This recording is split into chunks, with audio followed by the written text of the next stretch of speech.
In most of these kind of ceasefire arrangements, especially early on, there are often a lot of violations, sometimes on both sides, sometimes by one side. And so the real question becomes, at what point does a technical violation become political failure, where someone says this violation is enough to sink the whole deal, as opposed to we're going to protest?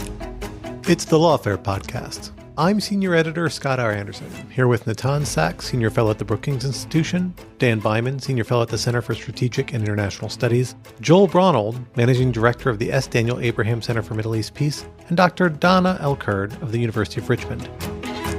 With the Trump administration's foreign policy, it's a funhouse mirror. You see into it what you want. You can look at Tucker Carlson not giving a standing ovation when President Trump mentioned the hostages yesterday, and you can see the reactions in pro-Israel media freaking out. You can look at Steve Witkoff's relationship with Qatar or his relationships with the Republican Jewish Committee. It's a funhouse mirror. Look into it what you want. And I think President Trump likes that he is unpredictable. Today, we're discussing the ceasefire in Gaza and where it may lead. So we are here to discuss a moment I think a lot of people who watch the Middle East have been very eagerly awaiting for well over a year now. And that is the initiation of a genuine ceasefire in the conflict in Gaza. The terms of this agreement have been on the table for a while. The broad model, the broad contours really follow the plan that the Biden administration set out last May and has been a returning kind of touchstone for ongoing negotiations. And with some light modifications, we finally saw the parties to the conflict agree to it and implement it in just the last few days. Let me just lay out the terms of that as a starting point for the listener before I turn to you all for specific questions. It essentially is a plan that comes in 3 42-day or 6-week-long phases.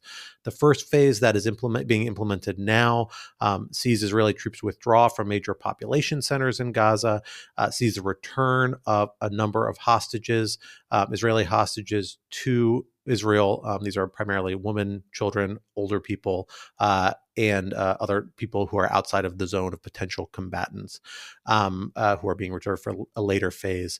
Over the 6 weeks, we're supposed to see a return of humanitarian aid, substantial amounts to Gaza, as well as return of a number of Palestinian prisoners that have been held in Israeli jails being returned as well. As the first phase is being rolled out of 42 days, we're supposed to see negotiations towards a second phase, which is going to see more complete Israeli withdrawal from much, but not necessarily entirely all of Gaza, but much more complete withdrawal than we're seeing during this first phase, as well as the return of the remaining hostages. And then, of course, we're supposed to turn to phase 3 in the subsequent 42 days, which is going to be a return of the remains of the deceased hostages who died, other soldiers as well who died, if I recall correctly. And that is supposed to be where we're going to turn the conversation and negotiations to the big question that's long hung over this conflict: what comes afterwards? This idea of rebuilding, reconstruction in Gaza, as well as the governance questions that necessarily entails. It's an ambitious framework, an ambitious time frame, but one the parties, at least for the moment, seem to be on board with. Joel, let me start with you. There's been a flurry of activity these last few days that has, coincidentally or not, coincided with a major political transition in the United States from the Biden administration to the Trump administration. We saw for the last 2 weeks or so, I believe, maybe a little less than that, both administrations, outgoing and incoming, having their representatives, Brett McGurk on the Biden side, Steve Witkoff on the Trump side, working hand in hand, really, in Qatar over negotiations to reach this kind of final stage. Talk to us about these dynamics and what finally pushed the parties over the line to agree to this framework, which, again, has been on the table for the better part of a year now. So fundamentally, the ceasefire deal is the Biden plan that was put down, as you said, in May and institutionalized at the UN Security Council. And it was pushed over the line with the incoming Trump administration and Steve Witkoff's push. It is very unusual. Some would say actually historic that 2 administrations would work so hand in glove to get this over the line. There have been, of course, though, different regional circumstances between May and now. Israel has successfully basically decapitated Hezbollah in the north. It has taken, Syria's regime collapsed and Iran's ability to rearm Hezbollah from that position, from the land, has gone. And Hamas failed to bring the whole region into war outside of what the Houthis have done. And so for the Israelis, they feel like, well, the Iranian noose that they felt was around their neck has lessened, and Hamas sees less regional opportunities. And of course, there's been ongoing operations in Gaza, which has led to the death of 2 hostages and over 100 Israeli troops and countless additional Palestinian casualties. So the parties have reached a point where there was a question that if there wasn't a ceasefire, hostage, prisoner exchange now, when would it be? And according to reports, the critical difference was Steve Witkoff's meeting with Prime Minister Netanyahu on the Jewish Sabbath in the middle of a Saturday afternoon, where, according to reports, more pressure was put on Netanyahu in that meeting than had been done before. And it was explained that when President Trump said that all hell would break loose, that wasn't just a message for Hamas, but also for Israel. And so, as you pass through the reports, it might have been that Netanyahu was told, President Trump's had your back, now's the time to have his back. There might have been promises of other things. There's lots of rumors in the about, but ultimately, Steve Witkoff spoke with the full force of President Trump. There's no way to get around Steve Witkoff. You can't advocate to someone else. And Prime Minister Netanyahu lost a member of his coalition and went to the first stage of the deal. It is, as we said, the same deal that was on the table in May. There's a few slight adjustments, but nothing strong in particular. And the outstanding questions of what was happening in May still occur now. How do you move from stage 1 to stage 2? Why would the parties be incentivized? Can you use the momentum domestically and internationally to do so?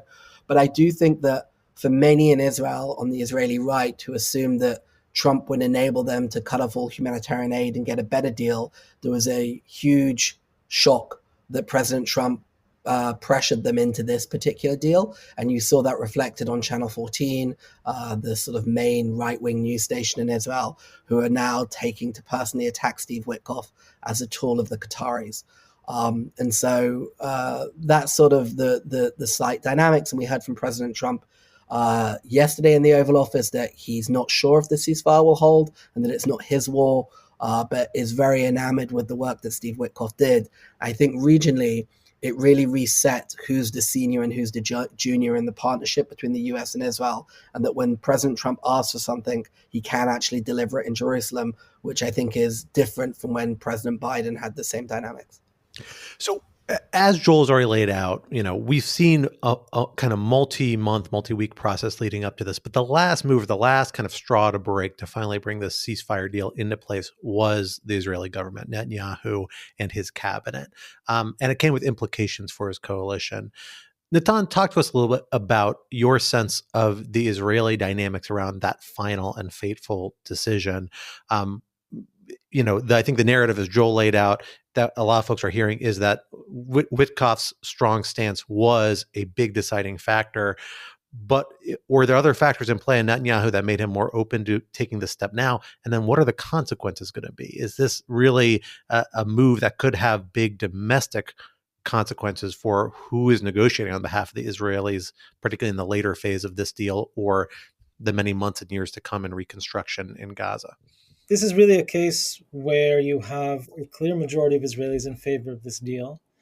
In favor, not without huge reservations. The prisoners released, about 200 of them, there are many more, of course, but about 200 of them, from the Israeli perspective, are extremely dangerous and convicted murderers.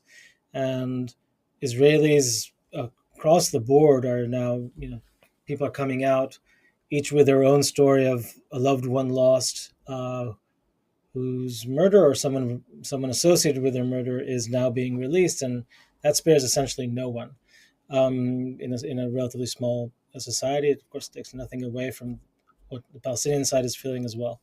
So no one has any easy. This is not an easy deal for anyone, but there is a clear majority for it. And there's a clear majority in particular because it's really important, I think, to understand how emotive and how large the fate of the hostages looms in Israeli society and the Israeli psyche. These are not just military prisoners. These are civilians, in some cases, very young children. and in every other age, of course, and especially because they were taken in what is seen in Israel as a failure by the state to secure their safety. The very fundamental, basic duty of the state was not fulfilled on that day, and they were snatched from their homes and then also left there for now 15 months in something that the government could have perhaps done a deal earlier.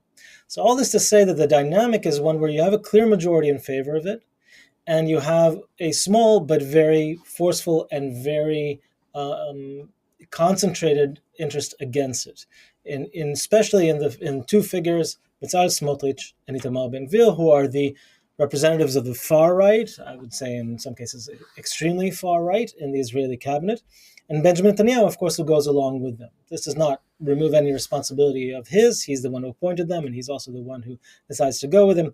But that is sort of the lay of the land.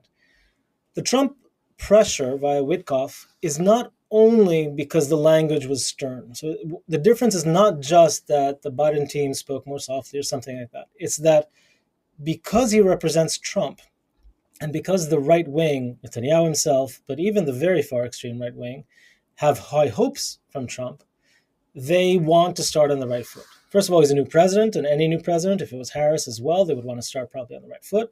But also, they have high hopes. And so Netanyahu is able to give, quote unquote, something to Trump that he would not have been able to Biden. So in practical terms, what this meant is that the very far right, part of it decided, Itamar Ben-Gvir and his faction decided to resign their posts as ministers. I'll say in my own editorial position, Itamar Ben-Gvir out of the ministry in charge of the police in and of itself is a minor victory and something to be celebrated. But the thing is that he's not quit for good. He said that he is leaving now, but he will not topple the coalition. He's staying in a sense a supporter of the coalition, and that he will rejoin if stage 2 is not implemented. Bezalel Smotrich had a harder hand to play. He decided not to resign. He's still in government, although he voted against it in the cabinet.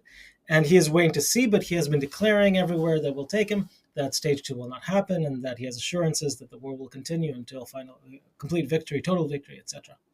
And so there is a real dynamic here at play. Where that leaves us is in a constellation of another crisis. Prior to this already, the Israeli cabinet depends on passing a budget by the end of March, and for the ultra-Orthodox parties in government, which are neither Ben-Gvir nor Smotrich, other parties, for them, they demand a law that would allow the non-conscription of ultra-Orthodox men into the military. All this put together does spell the potential for a real political crisis, but we're not there. Netanyahu has not yet dissolved the cabinet, and he's certainly hoping to keep the coalition. It will depend very much on whether stage 2 happens. If it does, you may see Netanyahu perhaps opting even to preempt and declare elections on his own, perhaps with big plans along with Trump. It's a very different reality for him right now. But certainly there's a crisis looming, not yet actualized. That is one side of the equation. The Israeli was an essential component, their decision to ride along with this again with the last decision point. But the decision by Hamas and other parties involved to accept this framework itself was notable. It took place a few days before the Israelis in this case, but earlier in negotiations back in May, the Israeli government expressed a lot more openness to the broad framework of this sort of agreement than Hamas did at the time. And in those intervening months, a lot has changed, a lot has gone on. Donna, let me come to you on this question. Talk to us a little bit about, first, who is negotiating for Hamas at this point? I mean, a signature aspect of this conflict is that the big figures that have led Hamas in the past have been killed by Israeli actions in Iran, in Gaza. And now we see a much more kind of decentralized, kind of committee-based system engaging in negotiations. How influential are they? How credible are their commitments? And how credible are they likely to stay through this 3-stage process and these sorts of negotiations? And perhaps most importantly, where do they fit into the broader Palestinian political structure that is going to have a bearing on the outcome of these agreements, not just in Gaza, I suppose, but also in the Palestinian Authority in the West Bank, who obviously is going to play a role, or seems likely to play a role, as we think about next day planning and the phases to come. Yeah. So as you mentioned, there are certain members of Hamas's political bureau and other aspects of the organization that have been killed in the last couple of months. The person in the Qatar mediated and Egyptian mediated negotiations is the acting head of the political bureau at this point. And so there is that aspect, is that Hamas is, dealing with some of these changes internally. But I think that we do need to note that the power asymmetry is so extreme in this situation, that from the Palestinian perspective and from Hamas's perspective, they have given up certain, red lines that they hadn't considered in the past, or at least in the media had said that they would not consider in the past. They've given up a permanent ceasefire, so it is this kind of phased process that we can discuss in more detail.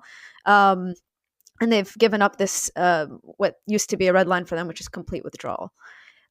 What they've been able to maintain is the fact that Palestinians would not be expelled wholesale from the Gaza Strip, that Palestinians are allowed to return to some of the northern areas. Homes are gone, but they are allowed to return, and that is seen as a big kind of symbolic victory, I think, on the Palestinian side. That especially when you compare what's happened in Gaza over the last 470 something days, in its scale and magnitude, people compare it to the original Nakba in 1948, and it's worse, in terms of its magnitude. And so a lot of the discussions, on the Palestinian side, Palestinian media and things like this, is that, well, last time we were expelled, nobody negotiated with us. This time, Palestinians were allowed to return, even if to bombed out homes. Now, scholars of ceasefire, I'm not a particular expert on ceasefires, but I've been reading some of what scholars have been saying on what this kind of agreement signifies. Marika Sosnowski talked about how this looks like a strangle contract, in the sense that because of the power asymmetry between Israel and Hamas, and the Palestinian side more broadly, this might be seen or may act as an agreement to sort of cement changes on the ground, change facts on the ground, maintain particular buffer zones, and the fact that there is no clear articulation of the political pathway forward within the ceasefire agreement, including the role of Hamas, kind of means that we may not get to the next phase easily. And perhaps it is designed in this way to make it difficult to get to the next phase easily. Now, Fatah and Hamas back in December, they agreed in negotiations in Egypt to create a sort of committee of technocrats, most of them from Gaza, to administer education, health, aid, and reconstruction in the medium to long term in Gaza. But again, that's not clear that we ever get to that point. We ever get to phase 2 in this negotiation. So there's a lot of kind of question marks. I would say Gazans are very relieved and very angry also at the rest of the Palestinian body politic. We can talk more about that as well. Most Palestinians, both in Gaza and the West Bank, based on the latest polling from September, don't want PA control of Gaza. Over 70% don't want PA control of Gaza. What we're seeing in the last couple of days is these Palestinian prisoners being released, with most having, very clear signs of torture. And we're now seeing developments in the West Bank as well, with the crackdown on the West Bank, settler rampages, and dozens arrested just in the last 24 hours, as well as Jenin under attack. So there is a lot of relief from the Gazan side, but also a lot of fear and trepidation amongst everybody in on the Palestinian side, that the view that the ceasefire might be a way to kind of engage in violence in other ways, and people are very concerned about the next coming couple of weeks and months. I want to turn to think about phase 2, because of course those negotiations, which have already started, in theory are going to be ongoing as phase 1 is implemented, really strike me as raising a lot of sticking points. And Dana, let me ask a follow-up to you on that before I turn to other parts of it, because I think this question you raise about anger and frustration about the role of the PA, the role of other actors, really implicates a lot of these negotiations that we're going to get ongoing. what sort of credibility do the people leading the negotiations have to be able to speak for the relevant parties on the ground in Gaza, I guess for in the broader Palestinian community as well, including in the West Bank? And to the extent that they can't speak for them individually, kind of automatically by virtue of their role, who are they looking to? What sort of coordination should we be expect? Where are the potential veto points going to be on the Palestinian side in regards to concessions that are going to come with Part 2? Because while Part 1, in a lot of ways, comes with a lot of very badly needed deliverables to both sides, hostage releases, humanitarian assistance, a lot of things that both sides need. Phase 2 is really where we're going to get the more difficult concessions. And I'm curious on the Palestinian side, where we're going to see the decision on where the red lines are going to come from. Do we have a sense of that even really from the outside? I would say, to answer the question, the original question, just very simply, is that there's not a lot of legitimacy for most Palestinian actors at this point, most Palestinian leadership at this point. I think that, especially given the changes within Hamas and the fact that the Palestinian Authority has been implicated in a lot of its own kind of crackdown and repression in the last couple of months, the polling shows and a lot of kind of the discourse around this shows that the Palestinians really don't view any of this kind of leadership as legitimate, as a negotiating actor that can negotiate away anything or make any kind of concessions that could be meaningful moving forward. There's a lot of discussions of, having a political pathway forward so that new leadership can emerge. But there's not, clear, expectations around that. There's not clear pathway forward for that. When I talk to Gazans, for example, I was on a panel recently with a number of Palestinians within Gaza, and they're saying we want people, locally to be involved in whatever happens, and to be involved in the ceasefire negotiations and things like that. But there is a divergence. There is a divergence between even those who are affiliated with Hamas in Gaza, on the ground in Gaza, with Hamas in Qatar. And so there are all these kinds of layers of a lack of accountability in Palestinian politics that I think complicates what the ceasefire might look like, what phase 2 might look like, what concessions can be made. So let's turn to that realm of concessions. And Dan, I want to come to you on this. I think you have a better sense than probably anyone else on the call about what the sort of security dynamics are going to be driving the conditions, particularly from the perspective of the Israelis. They are going to be the ones adjusting their kind of security posture most dramatically in phase 2 if it goes as planned, substantially withdrawing from the country. The agreement clearly seems to anticipate the reservation of some, buffer corridor in the north part of Gaza. There's also a couple of other ambiguities about the Netzarim corridor, a couple other areas where there's open questions there. Where are you looking for the real friction points as we see these negotiations get underway, which we all be looking at to see where the pain points are going to be that will determine whether phase 2 succeeds or doesn't ultimately come through the way the ceasefire plan seems to anticipate? Thanks, Scott. So let me highlight a few issues that I think will be on the minds of the Israeli military and others focused on security from the Israeli side. One is what they see as a need to control the flow of smuggling into Gaza to make sure that Hamas is not able to rearm in any way that is remotely comparable to what happened before October 7th. Related, and this will be extremely difficult, is to try to limit Hamas's ability to be the dominant force in Gaza. There are, in my view, political reasons that make that likely and where I would highlight Israeli failures, but there's also a military question. As Hamas's remaining military forces and new military forces kind of come online, and Israel will see that as a loss, and especially politically. There'll be criticism of the government and so on, the more visible this is. And the last, and this goes to some of Donna's points, is really to think about how stable this deal is. And from a planning point of view, you have to assume it might fail tomorrow, right? You have to plan for success, but also plan for failure. And all that is going to shape how Israel treats this. And there'll be a lot of incentives for caution from the Israeli point of view.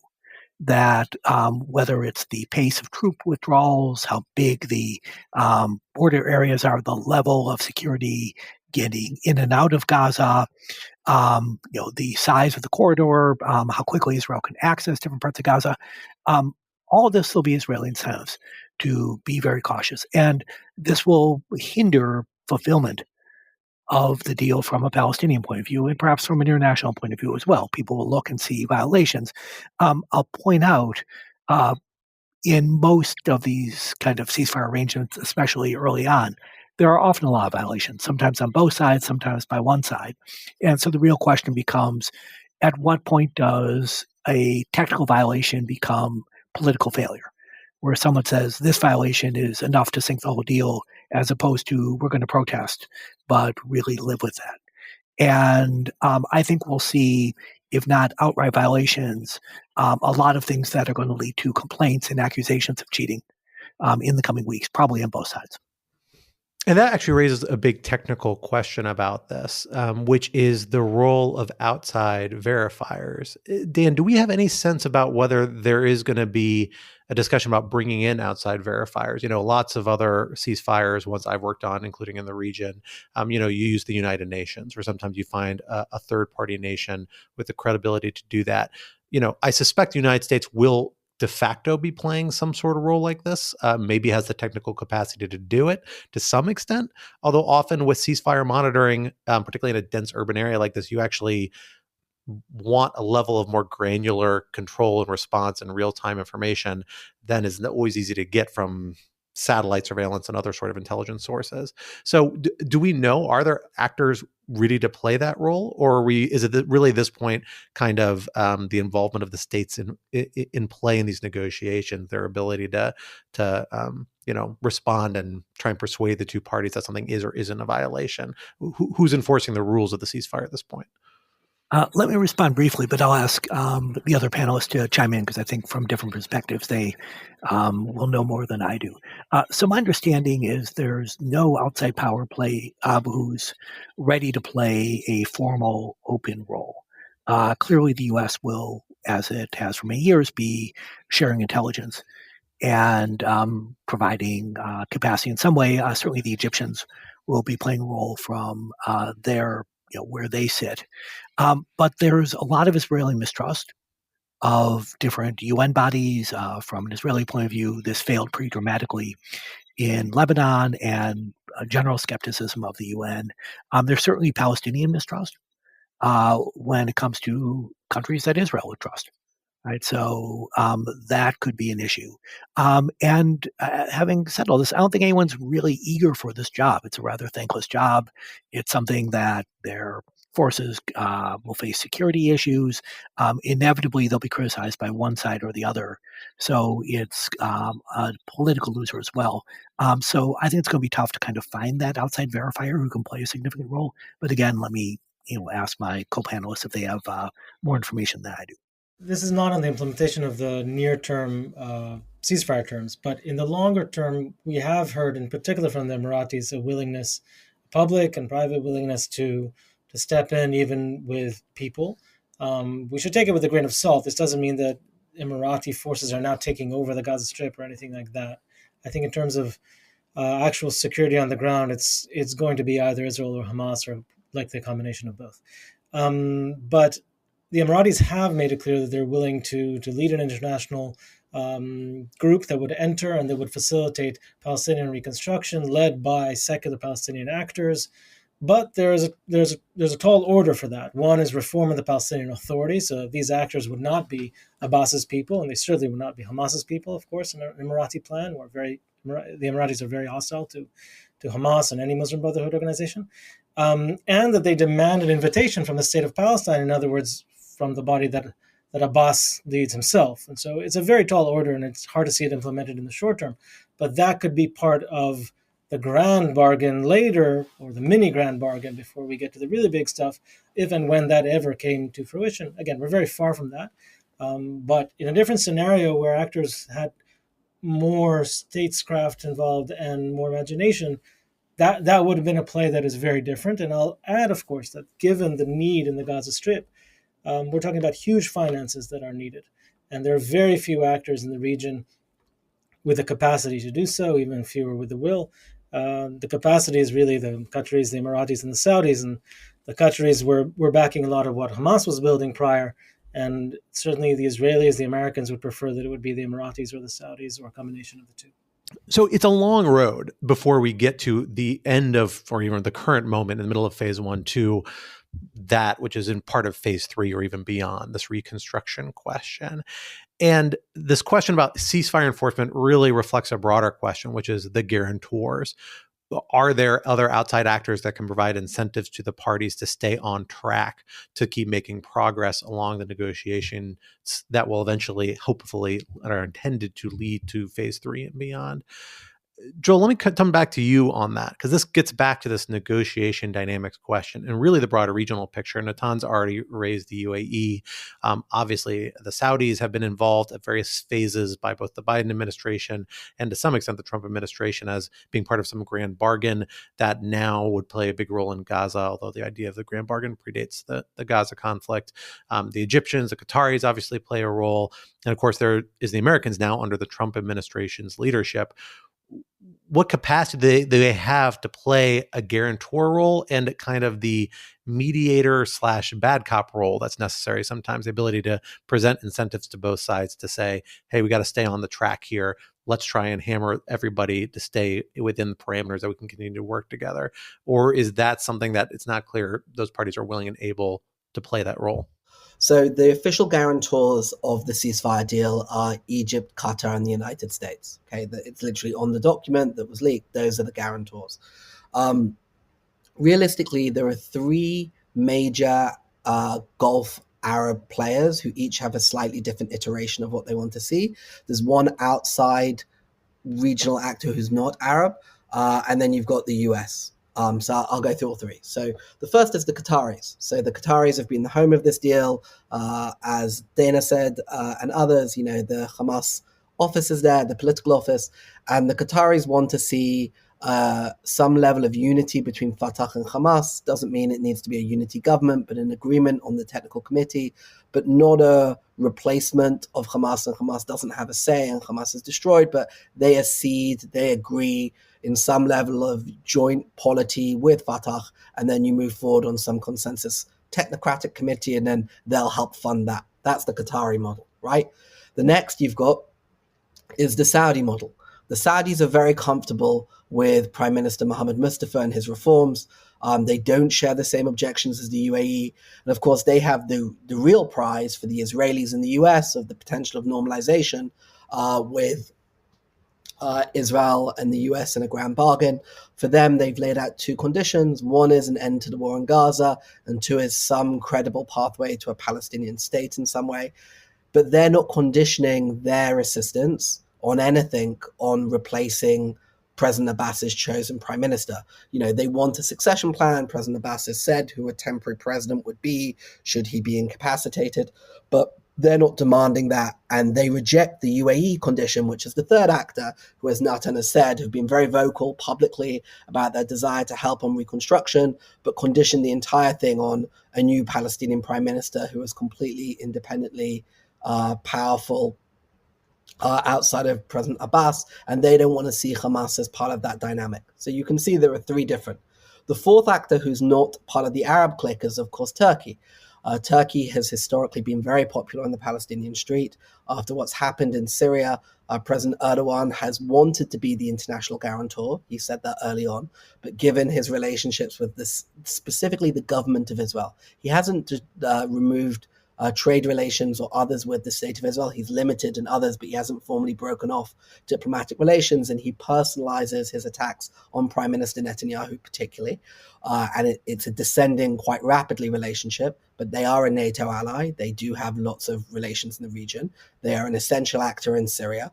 They will increasingly become an essential actor with the Jordanians, given the border there. And the Israelis will have to deal with the fact that the Turks also have positions in Washington.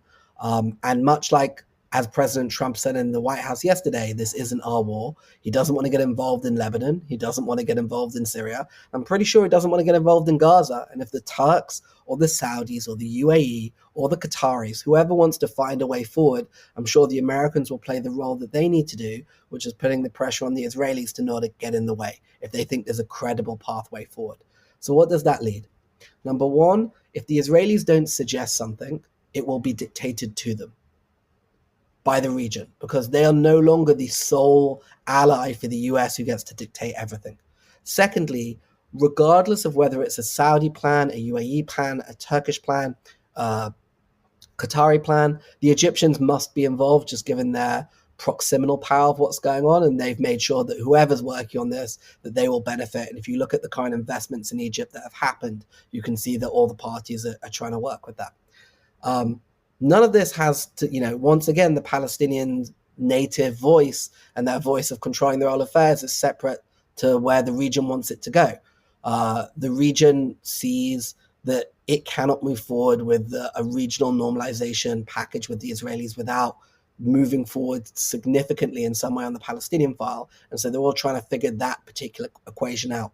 But the particular demands of the UAE versus Saudi versus Qatar are distinct. And the Qataris have a head start by they were the original guarantor of this particular agreement. And so right now, I'm sure everyone's scrambling to find 5 minutes with Mr. Witkoff to present their designs.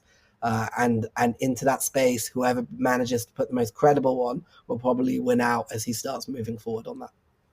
And Joel, what do we have a sense of the Trump administration's priors in this, right? The Trump administration has a long history with Israel, and part of that is the reason why it has credibility and leverage here, at least as you're framing it. But at the same time, that comes with a very difficult relationship with the Palestinians, almost complete alienation during the first term, although we haven't seen that restarted yet at this point, or signs that's going to restart. And there's a question of credibility in terms of if you are going to be perceived as a balancing actor, somebody who can play both sides to keep them on track. Needs to be some sort of expectation or credibility of acting even-handedly. Do we have a sense about how the Trump administration is approaching it to project that, or is that just not necessary in this case? I'd push back on the concept of even mediation. I don't think any Palestinian would ever tell you that the Trump administration could ever be even-handed, and nor that the US has ever been even-handed. I think what Palestinians on the ground that I speak to are looking for is effective mediation. So even if you're going to side with Israel, if you can force them to do something, we'll take that. And in many ways, I think that the Witkoff meeting with Netanyahu 2 weeks ago for them was hopeful. With the Trump administration's foreign policy, it's a funhouse mirror. You see into it what you want. You can look at Tucker Carlson not giving a standing ovation when President Trump mentioned the hostages yesterday, and you can see the reactions in pro-Israel media freaking out. Or you can look at the fact that Marco Rubio is the Secretary of State and Mr. Waltz is the National Security Advisor. You can look at Steve Witkoff's relationship with Qatar or his relationships with the Republican Jewish Committee. It's a funhouse mirror. Look into it what you want. And I think President Trump likes that he is unpredictable. But unlike the Biden administration, who was incredibly predictable, Prime Minister Netanyahu and his coalition needs to manage this unpredictability, because the highs and lows could be that it could be hit the jackpot or you could lose your house. That's the variance factor on this. So how that works out, I don't think anyone can credibly tell you. But what I will say is, just listening to President Trump yesterday, this is not our war. Okay, this is not something, and much like the rumors were said that they don't want to see the Israelis restart things up with Lebanon, and they don't want them to see them destabilize the new government in Syria. If there is a ceasefire deal that is working and Hamas does not violate the ceasefire deal, I don't think that Israel will just have the ability to violate it as it wants. And I'll just finish by saying Hamas has indicated multiple times publicly that they don't want to continue governance in Gaza. They'd rather be more like a Hezbollah model where they can manage the armed resistance, but someone else takes over that. So there is a pathway where Hamas gives up control and Hamas is no longer the governing authority of Gaza and someone else is. But they still exist in some way. And will that satisfy enough for the Trump administration to take the win and move on, or will it not? And if Israel decides to go back to war, I'm sure the US would like to sell them as many weapons as they would like. But will that be on the US credit card, or will that be with loans this time? These are all different questions that change the dynamics. How will that affect the dynamics when it comes to Iran, with Saudi normalization? These are all the balancing factors in terms of that the Trump administration needs to juggle at the same time. And, in many ways, getting everyone on board with the first phase of the Biden ceasefire deal was the easy part.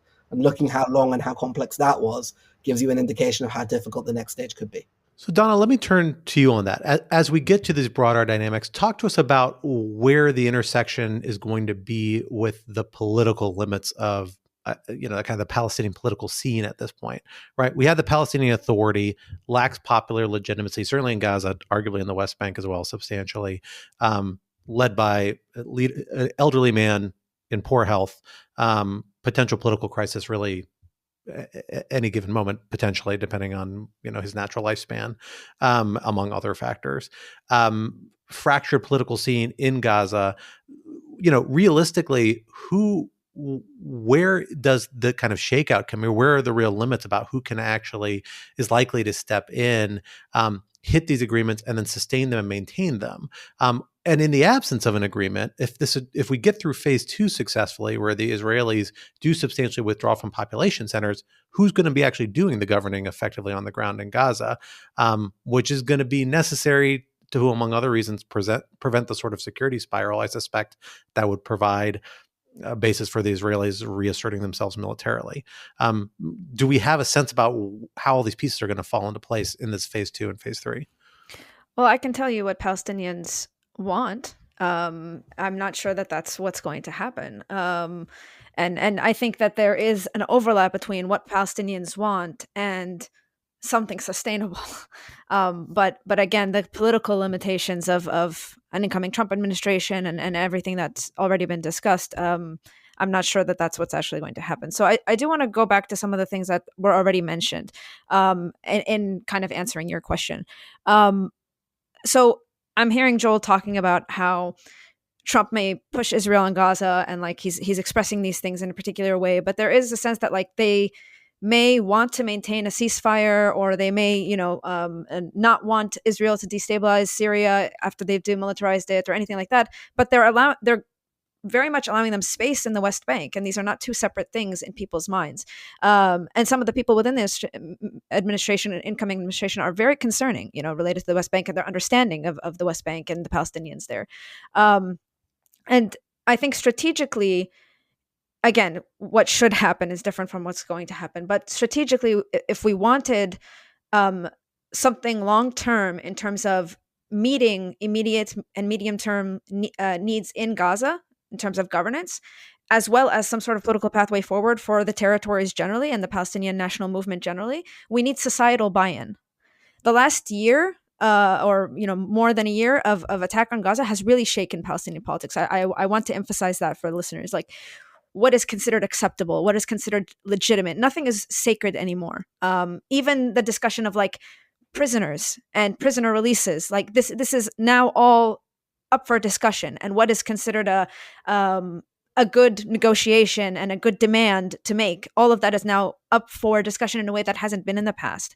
So when we talk about reforming the Palestinian Authority or an international force or whatever, without accountability implemented in that discussion, so elections, so Palestinian people actually having a say in what happens, there won't be a societal buy-in. I think there is some degree of legitimacy for some sort of technical committee, because people do want people from on the ground to govern Gaza, at least in the immediate term. But without that kind of political accountability baked into the process, more medium and long term, you're going to see what's already happening, what's already happened in Nablus, what's happening in Jenin.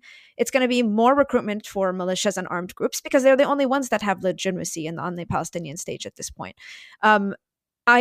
I'm hoping that what Joel said and his characterization of like people's understanding of normalization in the region, I'm hoping that's actually true. I'm hoping that people, leaders in the region and governments in the region have understood that without movement on the Palestinian question, like there shouldn't be normalization. I'm not so sure the Trump administration has understood this. So again, that all of this has to do with either are we going to replicate dynamics that completely sideline Palestinians, and we're going to end up exactly where we are now, or worse, or are we going to try to take a different pathway forward? I don't know that that's going to be the case under an incoming Trump administration, but those are the pathways available to us. So there's obviously incredibly difficult political and unstable, in some ways unpredictable political dynamics on the Palestinian side, even if there is a sense of certainly needs and demands there as well. And to some extent, that's also true on the Israeli side, or at least we have a combination of potential political upset coming from the fact that we see some weakening in Netanyahu's coalition, although I think, as you noted, Natan, we're not quite there yet about a collapse. Of course, at some point, Netanyahu is going to have some reckoning regarding October 7th itself. That has always been the assumption that at the end of the conflict, that's when we will see some sort of public democratic reckoning with his failures and Israeli state's intelligence failures around October 7th, although maybe that's been indefinitely postponed, who knows. And the Israeli public, I think, has really changed its views on this, is my sense. Their red lines, what their political tolerance is in terms of outcomes, has really changed dramatically from what it was prior to October 7th. Where do we expect the actual Israeli red lines to be as we look to phase 2 and phase 3? What are they willing to tolerate in Gaza? What do they expect? And what are they not going to compromise on? Even if under maybe a different political formulation, there's one set of things that Netanyahu may be able to compromise on under his current coalition, maybe another set under a broader coalition. But I'm kind of wondering what the broader Israeli red lines are where we're not likely to move past them, if we have a sense of that. It's a great question. In terms of, it's hard to speak in terms of red lines because we are still, certainly psychologically, not far from October 7th and certainly very close to the war. And so there's a lot that is true today, I think, with everyone, both publics, but certainly the Israelis, that may not be true in a year or two, and in which leadership can also play an important role. So, leadership is exactly about how leaders take a given public mood and shape it, mold it, push it, nudge it in certain directions, even though there are, of course, limitations to what they can do. After October 7th, for Israelis, October 7th was the breakdown of many different assumptions. The most obvious one was that Hamas was deterred and was eager to build itself as a governing force in the Gaza Strip and eventually in the West Bank, and therefore there was sort of a modus vivendi to be had with Hamas. This is sort of the obvious failure, literally the intelligence failure of reading Sinwar's mind, I suppose. But in common Israeli understanding, this has gone well beyond that, which is that Palestinian control, physical military control in any area adjacent to Israeli civilians is a mortal threat. And so today, on the center left, speaking in favor of a Palestinian state, for example, is a non-starter. It does not happen. On the very left, you might hear some people talk about it, but it's not what they want to say right now politically. And it is not one that any one of the potential leaders for leadership is voicing publicly right now. Yair Lapid is something of an exception to this, but he's certainly not waving that flag. For the Israeli center, the idea of a Palestinian state, and that is because of the feeling that if this is what happened on Gaza and almost happened on the northern border with Hezbollah, if there was a Palestinian state in the West Bank, this would happen in all the major population centers in Israel eventually. One day or another, the Palestinian state would be controlled by Hamas or someone else, and Fasava and many other places that are just adjacent to the West Bank would suffer the same fate. So in a very emotive and fear-driven, which is, I think, the strongest emotion in this regard, Israelis are unwilling to talk about that. So this limits a lot is a very strong limitation in terms of what can be done diplomatically. You mentioned what Netanyahu can do, what others can do. This does not necessarily mean that Netanyahu could not utter the words Palestinian state, especially if it was accompanied by demilitarized Palestinian state, which is, of course, what was always negotiated. But that's not a magic wand. That would not solve it. Perhaps he could do it in the context of a huge grand bargain with Trump by his side and Saudi Arabia right there, and maybe he could do some things, but we should all be very, very circumspect about what is possible. As Dana said, a lot has changed in the Palestinian in terms of what they're willing to accept. The change in the Israeli side is not a fleeting, they're a bit hardening of the heart. This is, again, for the umpteenth time, proof positive. If you convince Israelis that their children are in danger, they will fight. And there's this common belief, almost a dogma, that the only way to get Israelis to compromise is to attack them and to show them that not compromising will be dangerous for them. And it's usually precisely the opposite. The more you convince them that this is an existential war and that they cannot afford, literally cannot afford to take a risk, they will not take that risk. That's true of every human being, by the way, Palestinians as well. And so that's to say that the red lines are significantly to the right of what they were before. I do not think they are necessarily so in terms of land of Israel and the ideas of settlements in the Gaza Strip. That is certainly true among the very, very far right that I mentioned before, but that is still not commonplace in the center or center-right of Israel. And Netanyahu in a different coalition would not be there at all. It is very much true in anything that relates to security. And that's not a new dynamic. It's just supercharged in the past year and a half. And that's kind of what any negotiator needs to face. It'll be a long and complicated process, and it needs to be a lot of constructive ambiguity. But that should not deter us in two respects. One, constructive ambiguity is exactly the art of diplomacy, Scott. You know this best on this panel.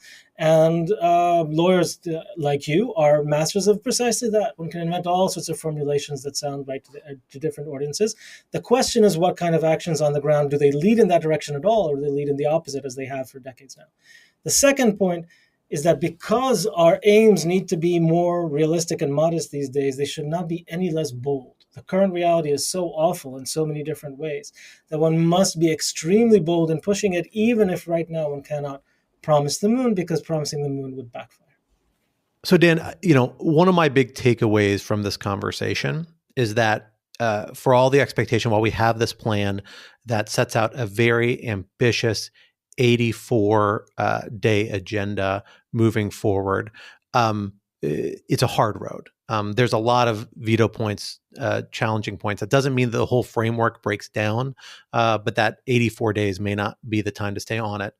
And when you get past that time frame, then we're talking about months and months, at least weeks, if not months and months potentially, where we're still in some extended process, but reality goes on the ground. The speed at which security concerns, political concerns come up is a much faster pace, and is it going to be resolved by that agenda? So let me come to you, Dan. Let me ask you, we know what the goal of this plan, of the ceasefire plan, where it hopes to get. What are the other possibilities when it doesn't get there? What might we be dealing with in the weeks and months and maybe a year or more where this process is actually unfolding? What is the situation going to look like in Gaza with the security situation and the attendant humanitarian consequences, political consequences of that? Because it still seems likely, at least in my mind, to be security driven in terms of the Israeli posture for the reasons Natan just noted to us. So what is Gaza and this conflict going to look like while this plan is playing out, however long that takes? So let me begin by saying, certainly I don't know. And I'd be skeptical of anyone who says they do know.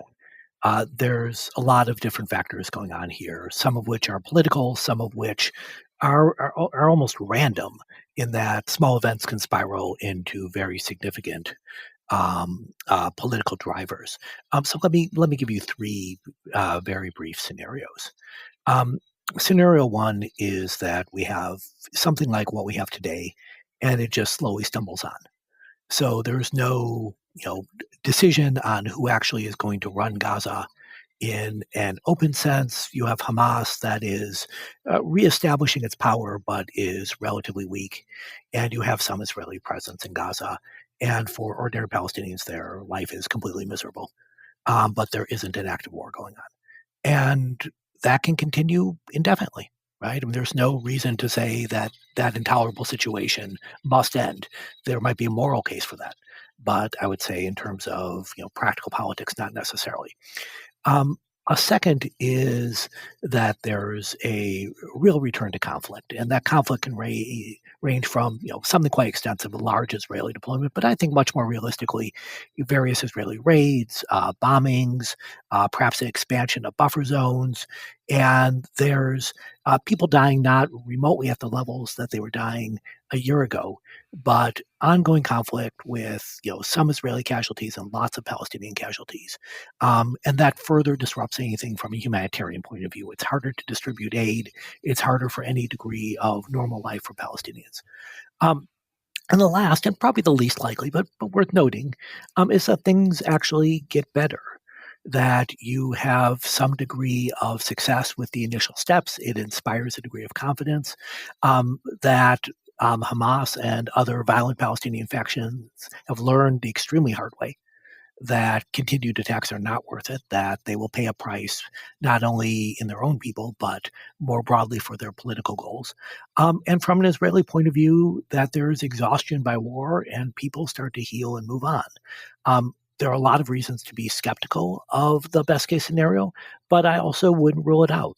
So I think part of the job of the Trump administration, the international community, is to try to foster conditions that make success likely. And that's going to require a lot of day-to-day diplomacy. There are going to be a lot of small problems that need to be headed off and prevented from becoming big political issues.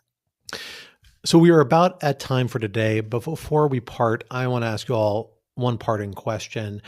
As we see this process unfold in the weeks and months to come, obviously there are a lot of moving parts in this picture that are hard to follow. What are you going to be looking at as one or two key indicators as to whether this process is on a productive trajectory or is at risk of going off the rails? Donna, let me start with you. Yeah, so I'm going to be looking at Palestinian public opinion and how people are viewing the process unfolding and how they're processing this information, as well as what goes on in the West Bank in particular, and how people understand the connections between politics towards Gaza and politics towards the West Bank.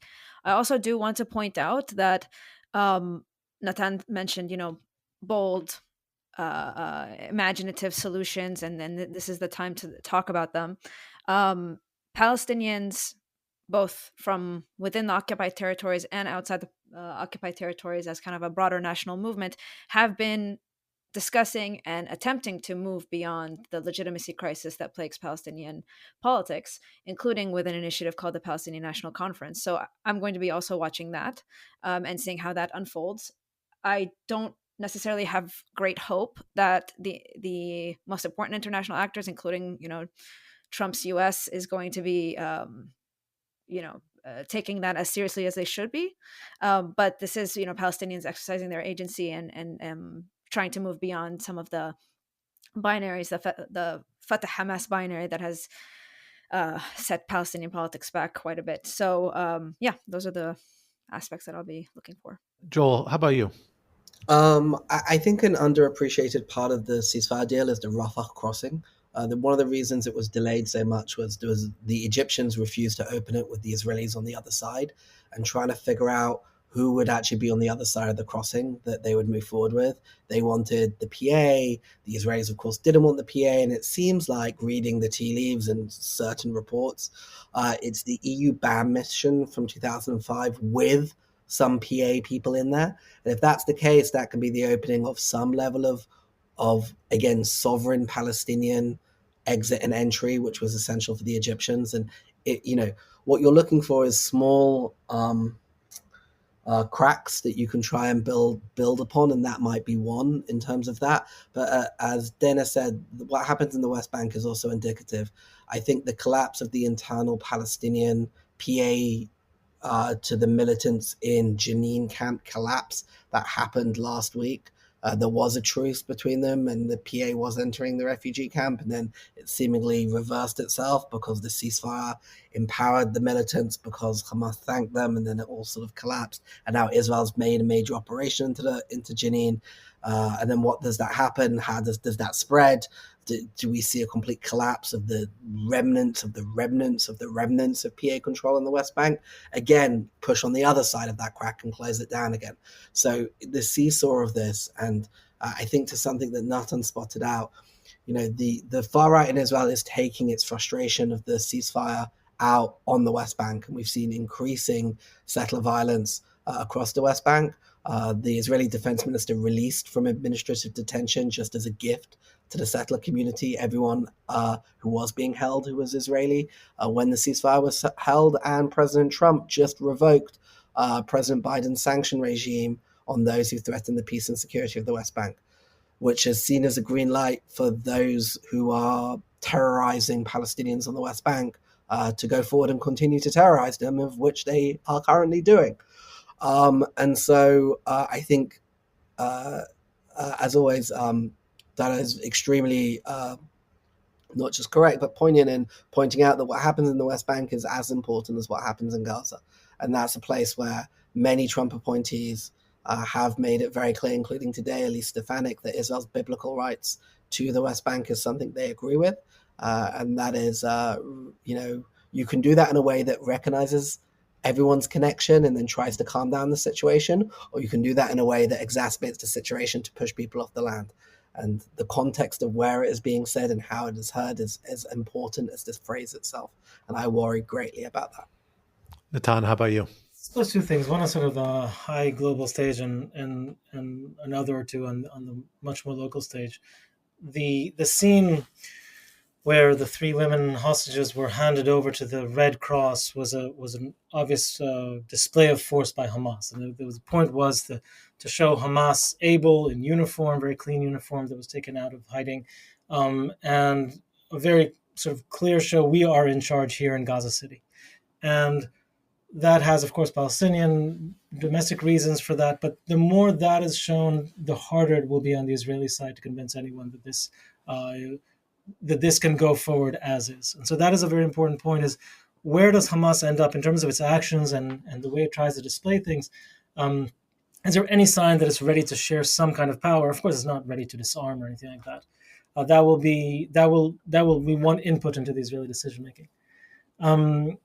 I will look to Israeli politics as always in these cases, how much signs do we see of a breakdown. But on the ground global stage, it's worth remembering, and this is not very appealing, and of course it probably shouldn't be this way, but in terms of ground politics in the Middle East today, it is a very elite group and small group of people that call most of the shots.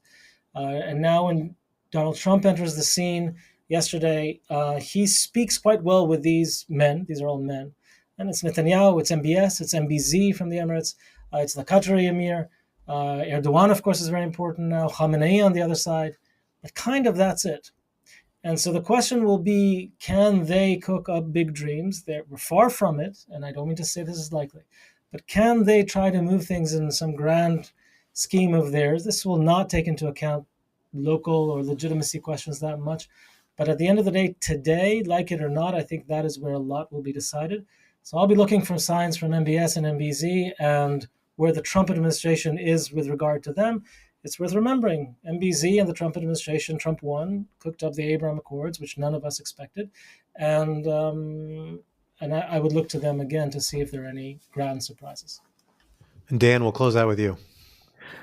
So what I'm asking myself is really, is there a possibility that what we're looking at today has echoes from the 2006 Israel war with Hezbollah in Lebanon, where when that war ended, it seemed like a disaster in some ways on the Israeli side. There was a lot of talk that the next war would happen within months or certainly within years.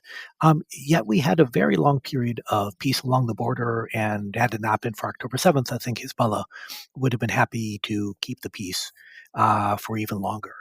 And so as bad as the situation is in Gaza, and as dangerous as I think the relations between Israel and Hamas are, what I'm trying to understand is, are there factors out there that I'm not thinking about properly that may actually be leading towards peace? And let me highlight 2 things that I think are particularly important in all this. One is the question of who's going to govern Gaza. And it might be no one. It might be some version of Hamas. Maybe somehow there'll be some alternative. But to me, that's a key factor. And then the other is, are there international actors that are going to try to stir the pot and encourage renewal of conflict? I'd obviously put Iran very high on this list. Or the opposite. Are they exhausted? And do they want a period of calm for their own reasons, which may lead to more stability between Israel and Hamas? Well, we covered a lot of ground in this hour, and frankly, there is much, much more to talk about. We will have to leave the conversation there for now. Dan, Natan, Joel, and Dana, thank you so much for joining us here today on the Lawfare podcast. The Lawfare podcast is produced in cooperation with the Brookings Institution. You can get ad-free versions of this and other Lawfare podcasts by becoming a Lawfare material supporter through our website at lawfaremedia.org/support. You'll also get access to special events and other content available only to our supporters. Please rate and review us wherever you get your podcasts. Look out for our other podcasts, including Rational Security, Chatter, Allies, and The Aftermath, our latest Lawfare Presents podcast series on the government's response to January 6th. Also be sure to check out our written work at lawfaremedia.org. This podcast is edited by Jen Patja, and your audio engineer this episode was Kara Schillen of Goat Rodeo. Our theme song is from Alibi Music. As always, thank you for listening.